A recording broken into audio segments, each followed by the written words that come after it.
tall Cabernet that has started fermenting 2 days ago. So you can smell it. Yeah. I love that. It's kind of a stinky process. It takes about 3 to 5 days after you pitch the yeast. We'll press out into our press. So 5-gallon bucket, load the press, press it out, and it'll go into the flex tanks behind you here to settle out. And then after it's done settling out any particles, then we'll rack it into the barrels, and that's where it'll stay. Do you filter it at this point? So it's kind of like a natural filtration. As it sits in here, it'll bring all the must to the bottom, and then you rack off of that, so you're leaving the must wine at the bottom.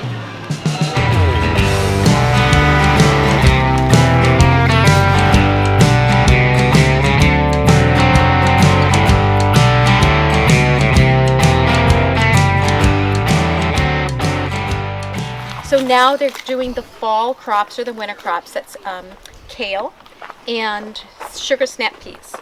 In the summer, the warm weather, that's when they grow heirloom tomatoes, eggplants, zucchini, and peppers. And we'll see some remnants of that as we go around.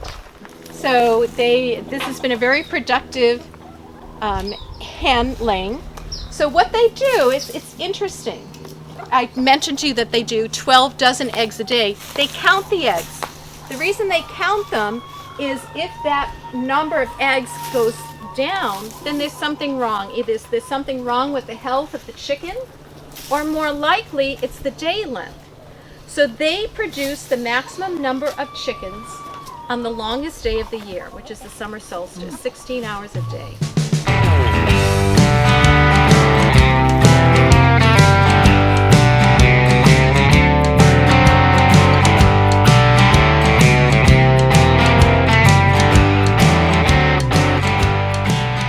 We grow a lot of leucadendrons here, and leucadendron is the jack of all trades, I say, because at a certain point of the year, this is just a green.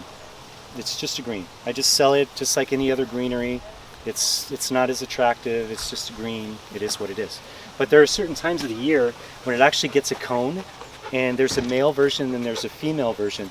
The male version gets like half the size of the female version, the size of the cone, and it's got these little flowers that have the pollen. And then the female actually produces a cone, like a smooth egg-looking kind of cone, and that produces the seeds. But these actually, so when they produce that cone, they look like a flower. So this kind of does double duty. There's one point of the year where I'm selling it as a green, and then there's another beautiful time of the year when it comes along as a flower, and I just don't have enough of it. So there's different tricks of that we have. This is called a winter pack when it's like this. So I can send this to New York in a blizzard if I want, as long as that's sealed.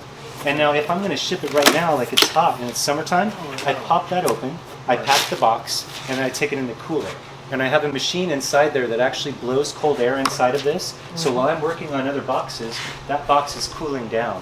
And then by the time I'm done with my stuff for the day, I can come along and take all those pre-cooled boxes and put them in the truck and drive them over there safely, knowing that the guy with the temperature gun that's going to be examining every box is going to go, okay, you're okay to ship this.